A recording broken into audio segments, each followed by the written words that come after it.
টাকা পয়সা প্রত্যেকেরই দরকার হয়। তো 2025 সালে অর্থনৈতিক উন্নতির জন্য কি রেমেডি করলে ভালো? একটা লাল রঙের প্রদীপ তোমরা কিনে নিয়ে আসবে। যদি লাল রং না হয় বাড়িতে নিয়ে এসে লাল রং করবে। শুক্রবার দিনকে কিনে নিয়ে আসবে। চামেলির তেল, যেটা হনুমানজিকে দান করা হয়, হনুমানজির মন্দিরে দশকর্মার দোকানে কিনতে পাওয়া যায়, চামেলির তেল সাথে করে কিনে নিয়ে আসবে। শুক্রবার দিন দেখে কিনে নিয়ে আসবে এবং সন্ধ্যাবেলা সেই লাল প্রদীপের মধ্যে চামেলির তেল দিয়ে তোমাদের ঘরে যে ঠাকুরের মন্দির রয়েছে বা ঠাকুরের আসন রয়েছে সেখানে হনুমানজির সামনে প্রদীপটা ধরাবে। এরকম শুক্রবার করে, প্রত্যেক শুক্রবার করে এটা তোমরা করবে কন্টিনিউ। এর ফলে কি হবে?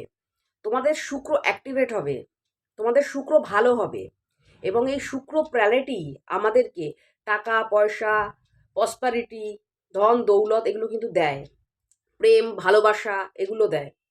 তো এটা তোমরা করতে পারো।